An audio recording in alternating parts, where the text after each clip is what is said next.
할렐루야. 오늘도 수요예배로 모이신 우리 주님의 교회 성도님들 사랑하고 축복합니다. 또 각 가정에서 온라인 예배로 함께 예배 드리시는 우리 성도님들 이곳의 은혜가 동일하게 임하기를 원합니다. 우리 찬송가 499장 드리시겠습니다. 찬송가 499장입니다.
아멘. 502장 드리시겠습니다. 502장입니다.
복음의 빛 비춰라.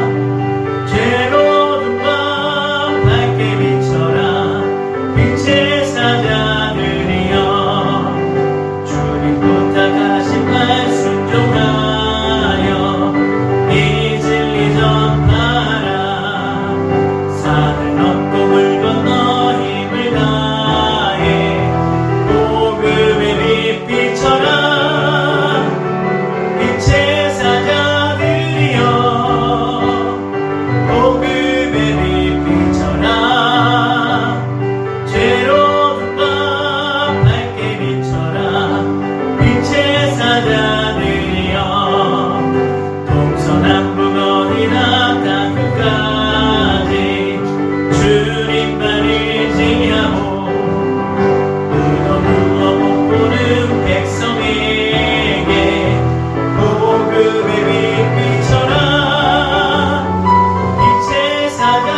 508장 드리시겠습니다. 508장입니다.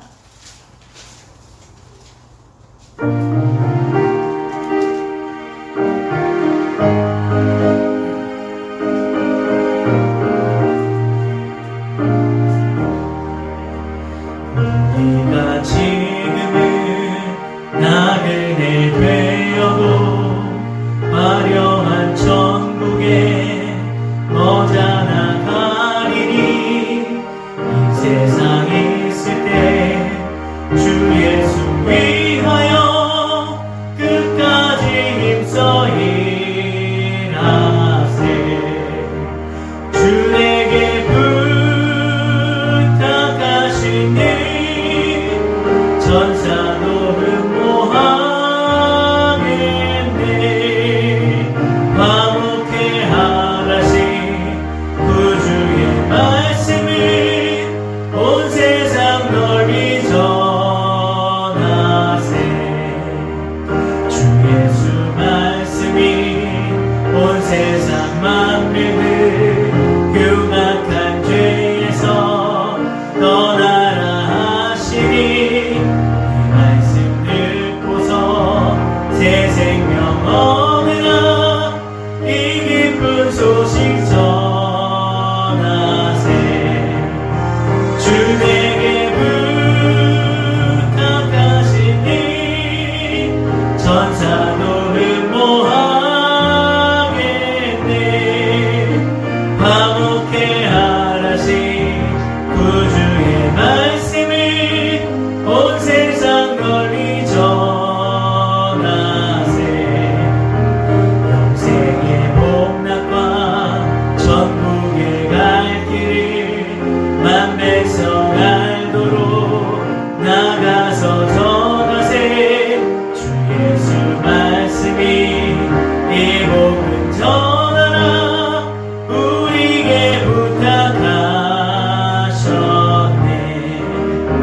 주 내게 부탁하시니 천사도 흠모하겠네. 화목해 하라신 구주의 말씀이 온 세상 널리 주 내게 부탁하시니 주 내게 부탁하시니 천사도 흠모하겠네. 화목해 하라신 구주의 말씀이 온 세상 널리 우리 한 번 더 우려. 주 내게 부탁하시니 천사도 흠모하겠네. 화목해 하라신 구주의 말씀을 온 세상 널리 전하세.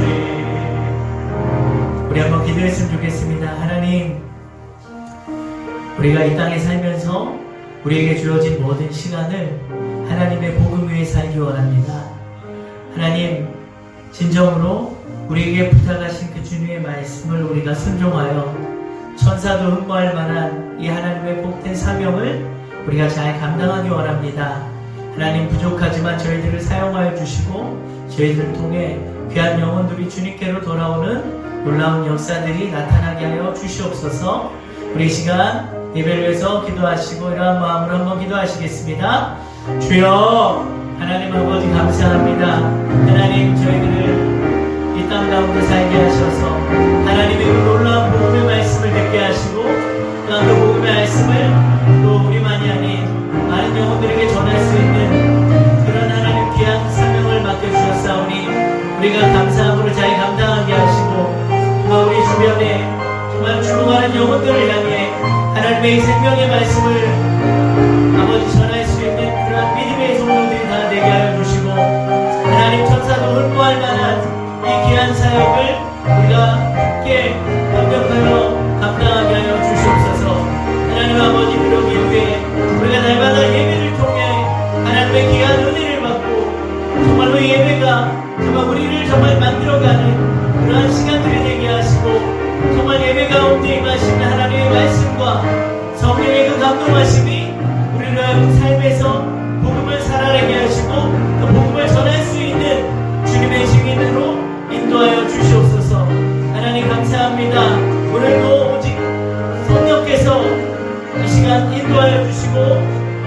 현장에서 예배드리시는 우리 주님의 모든 성도님들 가운데 하나님 한량없는 하나님의 은혜와 성령의 충만한 감동이 임하게 하여 주시옵소서. 감사합니다. 감사합니다. 하나님 모든 영광 하나님 홀로 받으시고 저희들에게 귀한 은혜와 축복이 되게 하여 주시옵소서. 감사를 드리며 거룩하신 예수 그리스도의 이름으로 기도합니다. 아멘. 하나님 말씀 보시겠습니다. 사도행전 10장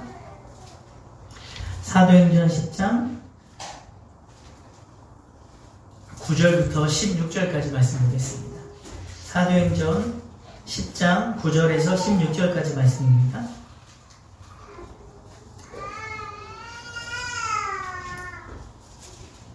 우리 교독하시겠습니다. 이튿날 그들이 길을 가다가 그 성에 가까이 갔을 그때에 베드로가 기도하려고 지붕에 올라가니 그 시각은 제6시더라. 그가 시장하여 먹고자 하매 사람들이 준비할 때에 황홀한 중에 하늘이 열리며 한 그릇이 내려오는 것을 보니 큰 보자기 같고 네 길을 메어 땅에 들이었더라.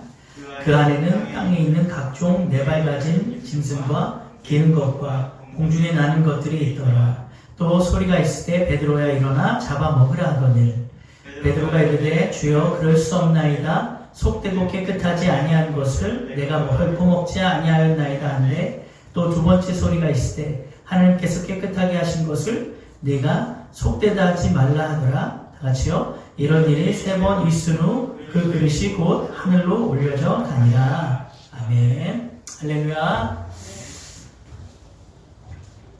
복음은 지역적, 민족적 한계를 뛰어넘어서 온 세계에 전파되어야 합니다.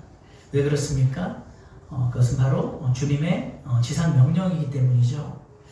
그러나 본래 유대인 출신으로만 구성되었던 초기의 사도들은 아직은 이스라엘의 그 선민 사상과 또 율법 조항이 잔재해 있는 그런 상태였습니다. 그래서 사도들은 예수의 구원이 이방인들에게는 아무 관련이 없이 오직 유대인들에게만 한정되어 있다는 고정관념을 가지고 있었어요. 당시에 복음이 지역적으로는 예루살렘과 팔레스틴이라는 그 한계를 벗어나긴 했지만 여전히 유대인에게만 전해지고 있었던 것입니다. 그래서 로마의 백부장 고넬료의 이 구원 사건은 사도행전 10장 전체와 11장의 많은 부분을 할애하고 있다는 사실에서 알 수 있듯이 상당히 중요하다고 볼 수가 있습니다. 그리고 고넬료의 구원만큼 중요한 것은요, 바로 베드로의 회심입니다. 이방인 고넬료의 구원이 장차 전개될 이방인 선교의 초석이 되는 중요한 사건이라면 하나님의 구원에는 어떤 인간적인 차별이 없고 유대인이나 이방인이나 편견 없이 구원하기를 원하신다는 것을 깨달은 이 베드로의 회심은 어쩌면 사도행전 전체에서 매우 중요한 의미를 가진다고 볼 수가 있습니다. 베드로의 회심은요, 곧 유대인 그리스도인들이 이방인 그리스도인들을 형제로 받아들이는데 아주 결정적인 역할을 하게 됩니다. 오늘 본문을 보면요, 고넬료가 보낸 사람들이 도착하기 전에 베드로 제6시 기도 시간, 오늘날 시간으로는 정오쯤에 기도하려고 지붕에 올라갑니다. 자, 그런데 베드로도 고넬료와 같이 기도 중에 이제 환상을 체험하게 되죠. 자, 10절을 보면요, 베드로가 비몽사몽간에 환상을 본 시기가 바로 시장하여서 사람들이 식사를 준비하고 있을 그때라고 말하고 있습니다. 당시 유대인들은 오전 한 10시쯤 되면 아침 겸 점심 식사를 하고요, 오후 6시 이후에 저녁 식사를 하기 때문에 베드로가 시장기를 느꼈다는 것은 소위 아점을 먹지 못했다는 것으로 우리가 생각할 수 있겠죠. 자, 그러면 하나님께서는 왜 이처럼 베드로가 시장기를 느끼고 있는 이 시간에 그로 하여금 환상을 보게 하신 것일까요? 여기에는 분명한 영적 의미가 담겨져 있습니다.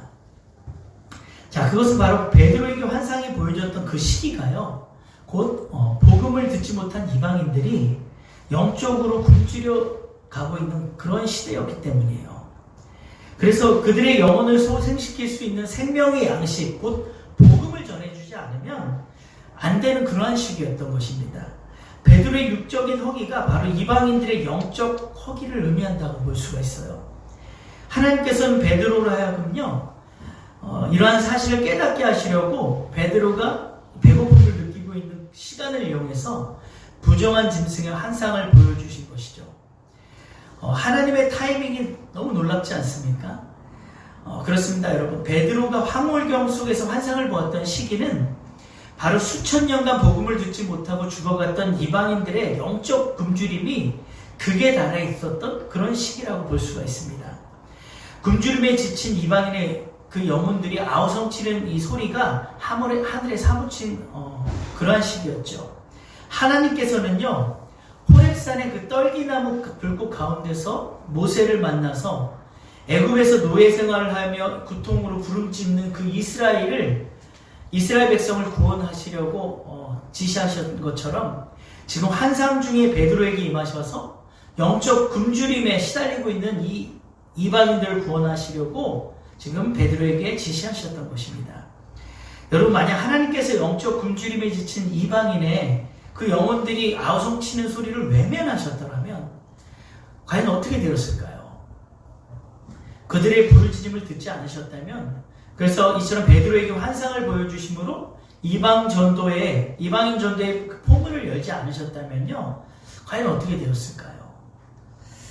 그랬다면 아마 아직까지도 이방인들에게는 복음이 전해지지 않았을 것이고요, 여러분과 저도 어쩌면 구원을 받지 못했을 것입니다. 그런데 하나님께서는 그렇게 하지 않으셨죠. 그들의 부르짖음을 들으셨고 복음을 먼저 들은 유대인들로 하여금 이방인들에게 복음을 전하게 하셨습니다. 이런 과정을 통해서 우리에게도 복음이 들어온 것이고 우리가 구원을 받게 된 것입니다. 그래서 여러분, 우리는요, 복음을 듣게 해주신 하나님의 그 무한하신 은혜에 진정으로 감사해야 됩니다. 또 우리도 역시 이 시대의 영적 굶주림으로 죽어가는 영혼들의 그 외치는 그 소리를 들을 수 있어야겠죠. 오직 하나님의 심정으로 영혼들의 절절한 호소를 들을 수 있어야 하는 것입니다. 그리고 영적으로 굶어 죽어가고 있는 그 영혼들에게 이 생명의 양식을 전해주는 것이 바로 저와 여러분의 사명임을 꼭 기억하시기를 바랍니다. 자, 그리고 11절과 12절을 보면요, 베드로가 본 환상이 구체적으로 묘사되고 있습니다. 우리 다 같이 11절, 12절 한번 읽어보겠습니다. 시작. 하늘이 열리며 한 그릇이 내려오는 것을 보니 큰 보자기 같고 내 길을 메어 땅에 들이웠더라. 그 안에는 땅에 있는 각종 네 발 가진 짐승과 기는 것과 공중에 나는 것들이 있더라. 자, 이 환상은요, 매우 상징적인 그 의미를 담고 있죠. 먼저 하늘이 열렸다는 것은 이 환상과 계시의 기원이 하나님이라는 것을 상징하고 있습니다. 그리고 내 귀라고 말하죠. 내 귀는 동서남북 사방을 가리킵니다. 즉 복음이 어느 한 곳만이 아니라 두루 사방으로 전파되어야 한다는 그런 의미가 되겠죠.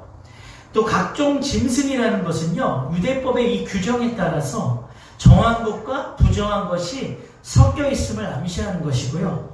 그릇 안에 들어있던 각종의 이 부정한 짐승들은 유대인들이 부정하게 여기는 그 이방인들을 가리키는 것이라 할 수가 있습니다. 그리고 하나님께서는 13절에 보면요, 베드로에게 그것들을 잡아 먹으라 하십니다. 즉 이방인들에게 복음을 전하라는 말씀이겠죠. 여러분, 예수님도 시장하실 때 보면 무화과 나무에 가셔서 열매를 얻으려고 하셨잖아요. 그런데 얻지 못해서 무화과 나무를 저주하셨어요. 그럼 예수님의 시장길을 해결할 수 있는 방법이 무엇이었겠습니까? 예수님의 시장길을 해결할 수 있는 방법은요, 딱 한 가지밖에 없습니다. 예수님이 수가성 여인에게 복음을 전하고 그 지역이 다 복음화가 되었을 때 주님은 제자들에게 나는 너희가 알지 못하는 양식이 있다고 말씀하신 것을 보면은 예수님이 시장길을 해결할 수 있는 그 양식은 분명히 따로 있었다는 것이죠. 그것을 제자들 몰래 숨겨놓은 다른 어떤 음식이 있었다는 것이 아니잖아요. 여러분, 예수님께서는요, 이 복음이 전파돼서 복음을 들은 자들이 예수 그리스도를 믿고 따르는 것, 그로 인해서 하나님의 뜻이 이 땅 가운데 이루어지는 것, 그것이 바로 주님의 시장길을 해결할 수 있는 유일한 양식이었던 것이에요. 여러분, 우리도 마찬가지입니다. 우리의 시장길을 해결하기 위해서는요, 우리가 복음을 전하면 됩니다. 만일 여러분이 시장길을 전혀 느끼지 못하고 계시다면, 지금 여러분이 시장길을, 영적인 시장길을 전혀 느끼지 못하고 계시다면, 그것은 바로 여러분 속의 이방에 먼저 복음을 전해야 하는 신호인 것이에요. 베드로가 본 그리스도 속의 부정한 짐승들은요, 아직 복음을 듣지 못한 불신자들 뿐만 아니라 동시에 아직 우리 속에 버리지 못한 세상 것들임을 우리가 꼭 깨달을 필요가 있습니다. 내가 변화되지 않는 것은요, 내 속에 복음이 완전히 자리를 잡지 못하기 때문이에요. 내 속에 아직 복음화가 이루어지지 않는 것은 이방들이 내 속에 존재하고 있기 때문이고, 그리고 그 부정한 짐승들을 우리가 다 잡아먹어야만 우리의 그 시장길을 해결할 수가 있다는 것입니다.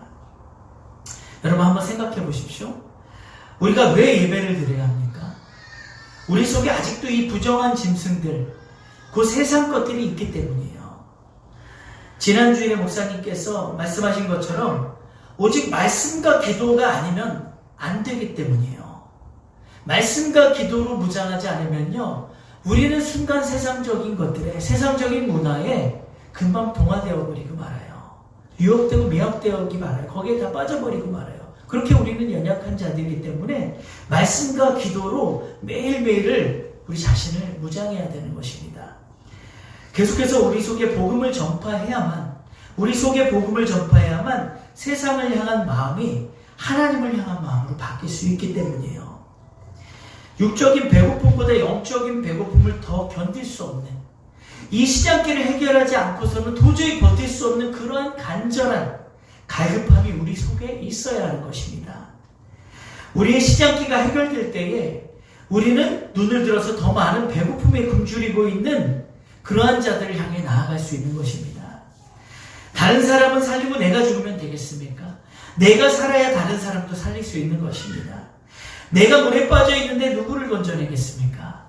내가 살아나게 되면요, 우린 더 많은 사람들을 살릴 수가 있습니다. 베드로 한 사람을 통해 얼마나 많은 영혼들이 주님께로 돌아왔습니까? 여러분, 이제 시장길을 느끼시는 여러분 되셨으면 좋겠습니다. 여러분 자신부터 복음으로 살려내시고 주위의 그 부정한 짐승들을 다 잡아먹으십시오. 이 생명의 말씀을 전하게 될 때 여러분 속에는 놀라운 기쁨과 만족이 임할 것입니다. 한 생명이 천하보다 귀하다 하지 않습니까?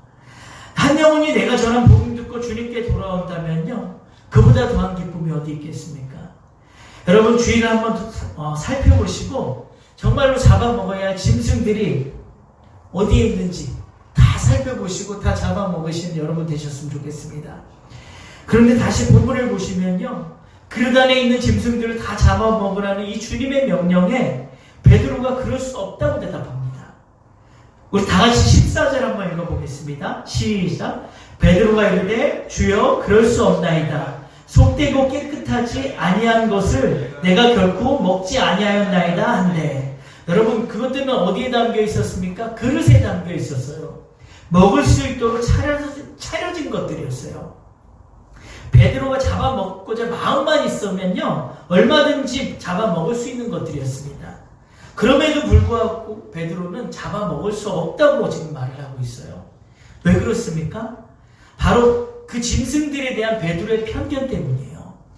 부정한 짐승이라고 여기는 이 베드로의 이 편견 때문에 그는 도저히 잡아먹을 수가 없었던 것이에요. 우리는 여기서 복음 전파에 있어서요, 가장 큰 장애물이 무엇인지 깨닫게 됩니다. 복음을 전하기 어려워서 복음을 전하지 못하는 것이 아닙니다. 욕을 먹고 뺨을 맞기 때문에 복음을 전하지 못하는 것이 아니에요. 상황이 좋지 않기 때문에, 지금 우리가 코로나 때문에 복음을 전하지 못하는 것이 아닙니다. 대로마 제국이요, 기독교 국가가 된 것은요, 카타콤에서 숨어서 생활하던 그런 사람들이 있었기 때문이에요. 극장에서, 검투장에서 가진 모욕과 조롱을 당하고 비참한 모습으로 죽어간 사람들이 있었기 때문이에요.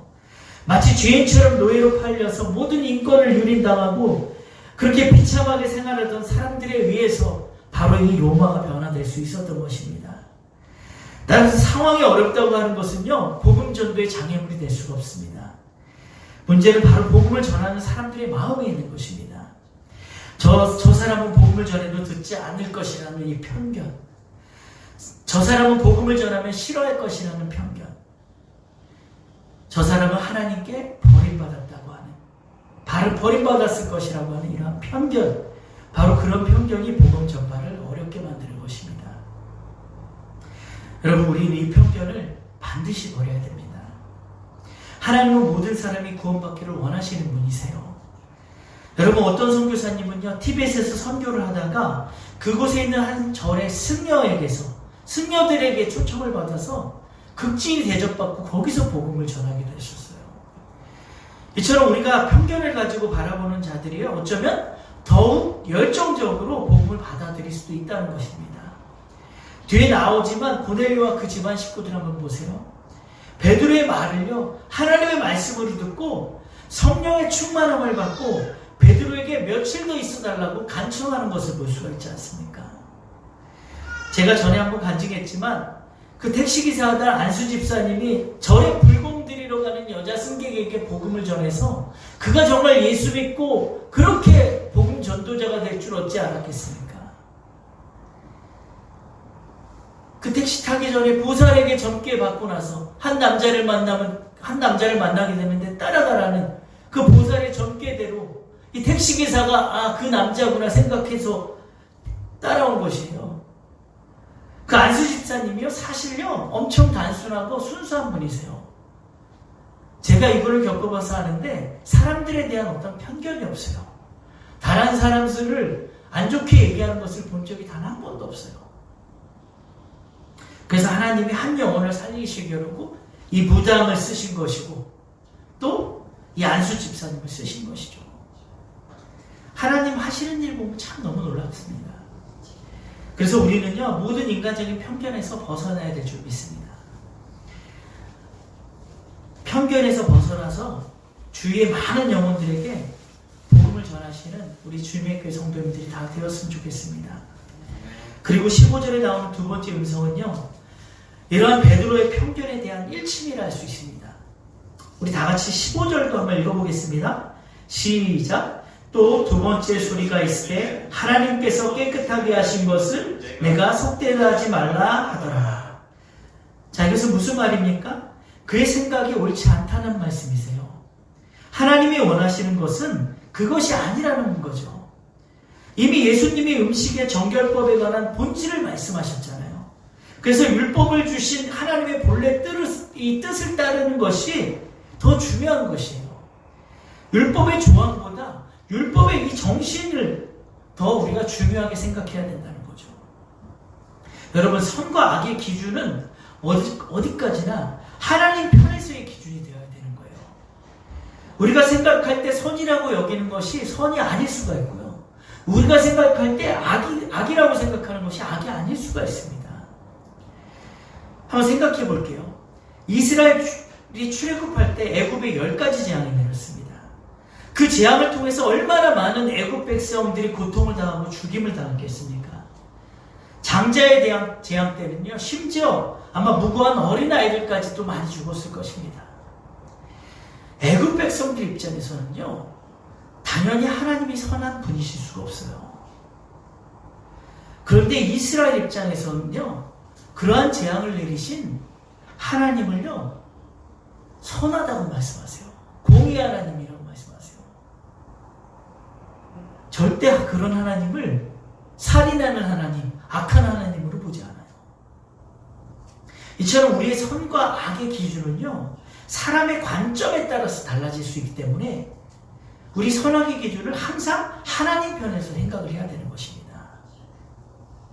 하나님 편에서의 선, 하나님 편에서의 악, 이것을 깨닫는 것이 정말 귀한 은혜인 줄 믿습니다. 어느 목사님께서요, 병명을 알 수 없는 희귀병에 걸리셨어요.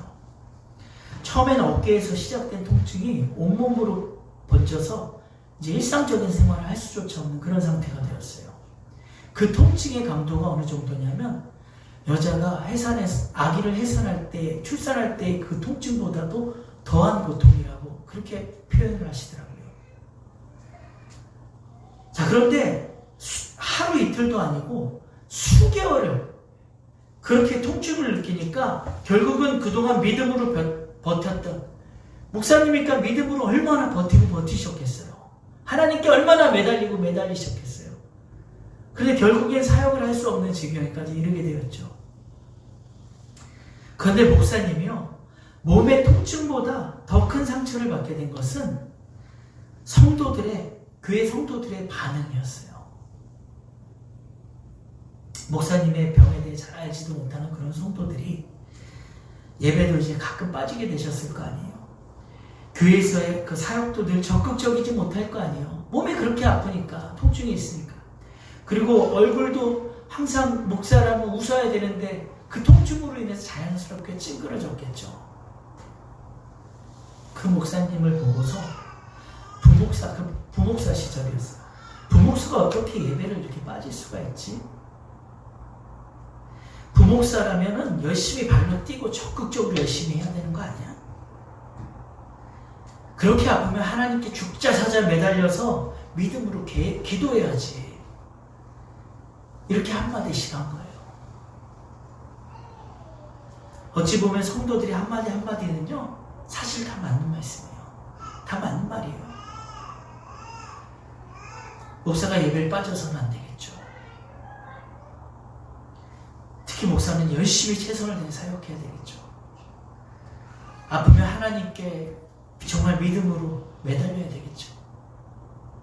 그런데 과연 그렇게 내뱉는 그 성도들의 말들이 하나님 보시기에 과연 선하게 여겨지실까 하는 그런 저는 의문이 들었습니다.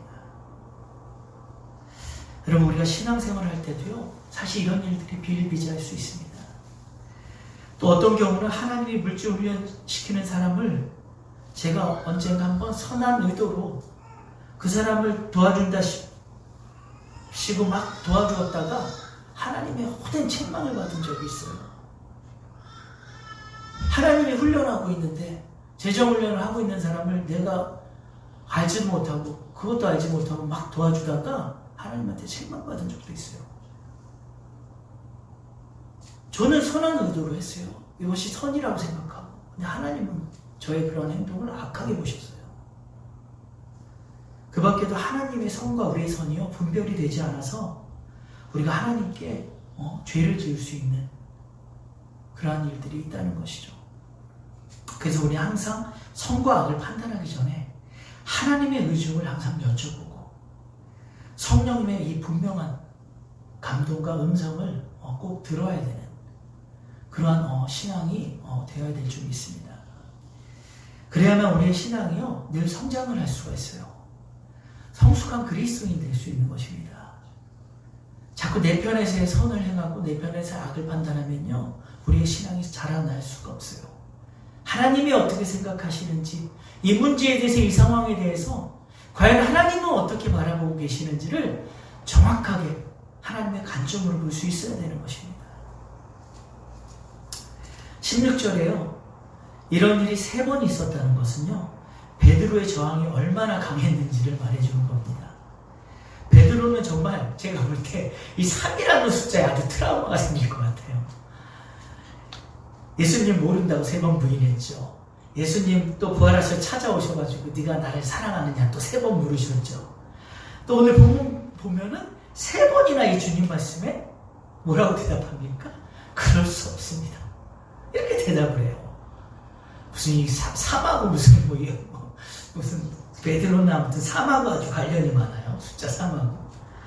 여러분, 우리가 고집이 세고요, 내 주관이 확실해도 하나님이 아니라 하시면은 빨리 포기할 줄 알아야 돼요. 어차피 하나님의 뜻은 그대로 이루어지기 때문이에요. 우리가 아무리 고집 부려도 하나님의 뜻은요, 하나님 뜻대로 이루어지게 되어 있어요. 그래서 우리가 빨리 우리의 생각들을 빨리 내려놓지 않으면요, 결국은 우리가 손해보는 거예요. 고생만 정말 잔뜩 하고 나중에 하나님께 두 손 두 발 다 들고 그때서야 하나님이 의습이다 이렇게 인정하는 거죠.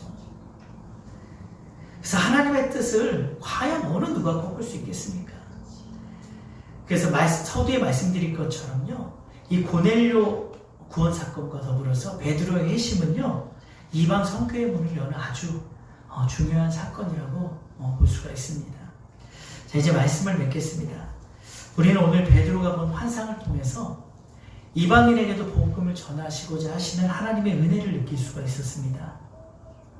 먼저는 우리 자신에게 날마다 복음이 전파되고, 또 우리 속의 모든 이방들이, 우리 속의 모든 세상적인 것들이 하나님의 것으로 다 바뀌어야 될 줄 믿습니다. 그리고 더 나아가서 주의 모든 사람들에게 이제는 복음을 전해야 할 그러한 시기가 바로 지금이라고 봅니다. 앞에서 언급한 것처럼 우리의 상황이 복음을 전할 수 없게 만드는 것이 아닙니다. 우리의 마음가짐이에요. 우리가 어떠한 마음을 가지고 있느냐에 따라서 우리가 복음을 전할 수도 있고 전하지 못할 수도 있는 거죠. 결코 이 상황들이 우리를 그렇게 몰고 가지 않습니다. 그래서 여러분, 사실은요, 어려운 상황 속에서 복음은 더 확장되어 갔습니다. 기도 성경의 역사를 보시면 잘 아시죠? 정말로 힘들고 환난과 위기 속에서, 고난 속에서 오히려 복음은 더 확장되어 간 것을 우리가 볼 수 있지 않습니까? 그래서 그러한 복음을 전하기 위해서는 우리 속에 어떠한 편견도 없어야 되고, 하나님의 복음을 받는 데에는 어떠한 차별도 없음을 우리가 꼭 기억할 필요가 있습니다. 우리 주님의 교회 성도님들은 오로지 주님의 증인이 되셔서 성령의 이 감동을 받으시고 하나님이 살릴 자를 꼭 마음에 받으셔서 그들에게 찾아가시고 하나님의 뜻을 이루어가는 그러한 여러분들이 다 되시기를 예수님의 이름으로 축원합니다. 우리 찬송가 한 장 하시고 받은 말씀도 들고 한번 기도하겠습니다. 하나님의 진리인데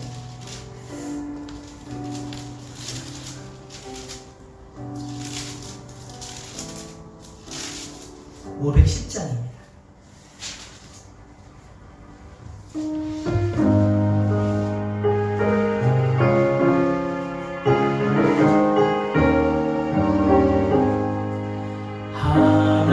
하나님의 진리는 내 길이 빛나니 우리들도 등대되어 주의 사랑 비추세. 우리 작은 불 켜서 험한 바다 비추세.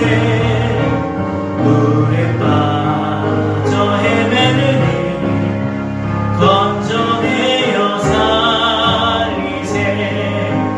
죄의 밤은 깊어가고 성난 물결 설렌다. 어디 불빛 없는가고 찾는 불이 많구나. 우리 작은 불을 켜서 험한 바다 비추세.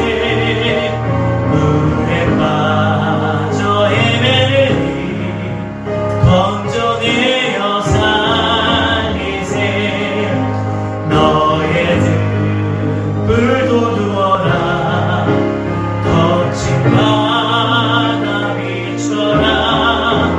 빛을 찾아 헤매는 이 생명선에 건져라. 우리 작은 불을 켜서 험한 바다 비추세.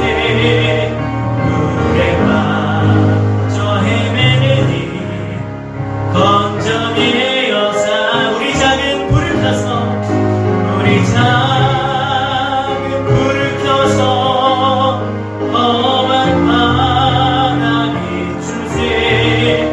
물에 빠져 헤매는 이 건져내어 살리세.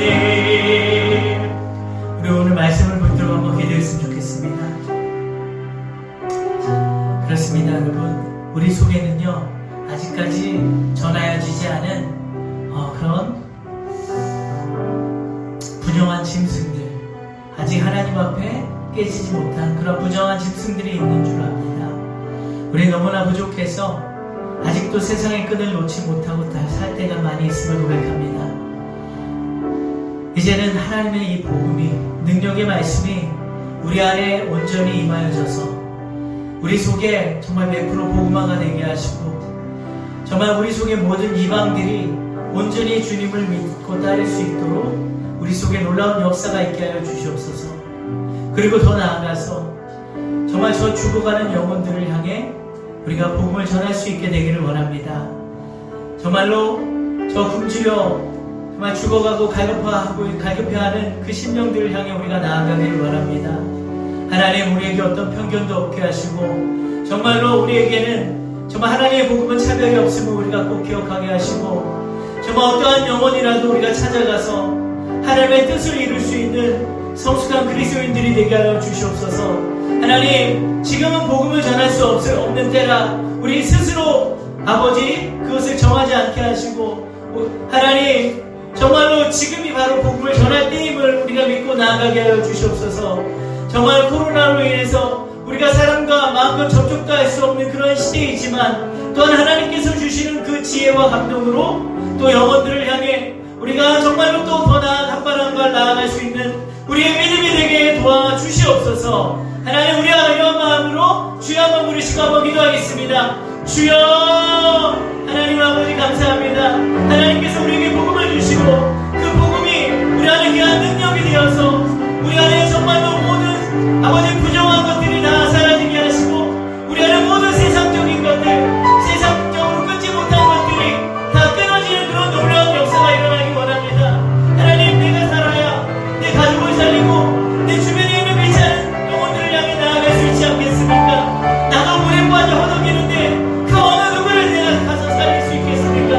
하나님, 그러기 위해 우리는 늘 말씀과 기도를 무장해야 되며, 정말로 하나님의 이 말씀으로 날마다 정말로 내가 변화되기를 힘써야 되는 줄 믿습니다. 하나님, 그럴 때에 우리를 통해 하나님이 정말로 저 열방을 향한 하나님의 그 계획을 보여주실 것이고, 정말로 죽어가는 그 영혼들을 우리에게 알려주실 것이며, 우리로 하여금 나아가서 아무런 편견 없이 차별 없이 복음을 전할 수 있는 그 은혜를 모아주실 것을 믿습니다. 하나님, 우리가 하나님의 성령을 구합니다. 하나님의 그 성령의 감동이 우리 안에 날마다 말씀하여 주시고, 우리가 정말로 나아가서 마음껏 복음을 전할 수 있도록 우리를 인도하여 주시옵소서. 하나님, 우리에게 어떤 핑계도 아버지 어떤 변명도 있지 않게 하시옵소서. 하나님, 코로나로 인해 복음을 전할 수 없다는 것, 그것이 우리의 변명이 되고 우리의 합리화가 되지 않게 하시고, 그럼에도 불구하고 하나님의 복음이 전파되고 더 놀라운 부흥이 일어날 수 있음을 우리가 믿게 하여 주시옵소서. 하나님 아버지, 우리가 현실과 타협하지 않게 하시고, 현실을 넘어서는 그 현실을 초월하시는 하나님을 믿고 나아가는 성숙한 그리스도인들이 되게 하여 주시옵소서. 우리가 이 삶에 안주하지 않게 하시고, 우리가 이 삶에 혹이라도 아니라고 나태해지지 않도록 하나님 저희들을 붙들어 주시옵소서. 하나님, 비록 온라인으로 예배를 할지라도 더욱더 주님을 사모하는 믿음 주시옵고, 하나님 아버지, 무엇보다도 정말로 이곳에서 드릴 때나 집에서 드릴 때나 동일한 마음과 동일한 자세로 하나님께 예배할 수 있는 참된 예배자가 되게 하여 주시옵소서. 누가 보나 안 보나 내가 어디에서 예배를 드리건 동일하게 하나님을 찾을 수 있는 그런 간절한 마음이 우리 속에 있게 하여 주시옵소서. 하나님 아버지, 이제는 우리가 주님의 증인된 삶을 살게 하시고, 이제는 더 나아가 많은 영혼들을 우리에게 붙여주심으로 우리들이 정말로 그들을 아버지 정말로 그들에게 복음을 전할 수 있도록 역사하여 주시옵소서. 하나님, 우리의 심령에 영혼 구원을 향한 갈급함이 있게 하여 주시고, 어떠한 영혼이라도 붙여주면 나아가겠습니다. 어떤 영혼이라도 제게 허락하신 영혼이라면 내가 어떠한 편견과 차별 없이 그 영혼에게 다가가겠습니다. 이러한 심정으로 날마다 살아가게 하시고, 하나님, 오늘은 어떠한 영혼을 살리시길 원하십니까? 오늘은 어떠한 영혼을 제게 보여주니 아버지, 제가 나아가 어떤 영혼에게 다가가길 원하십니까? 이러한 믿음으로 나아가게 도와주시옵소서.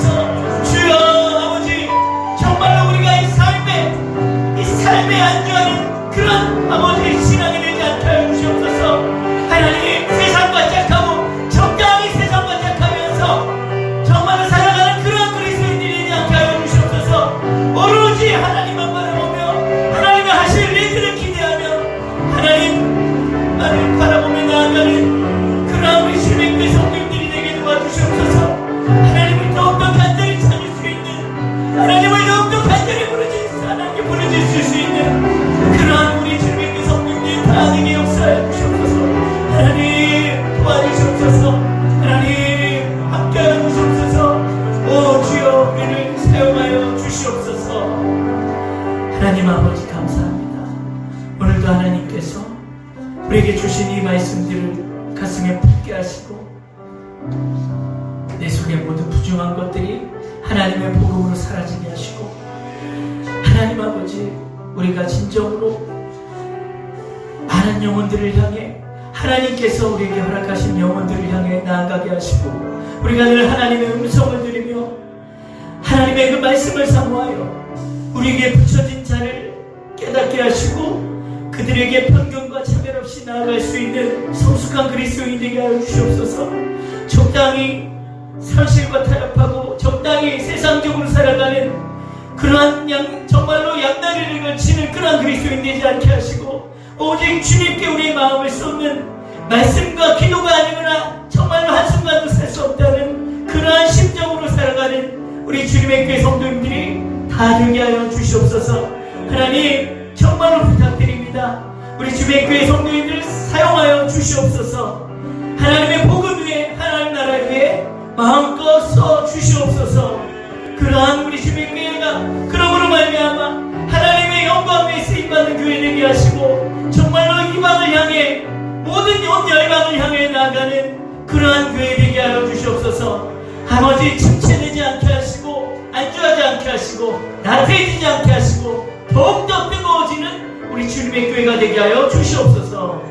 감사를 드리며 거룩하신 예수 그리스도의 이름으로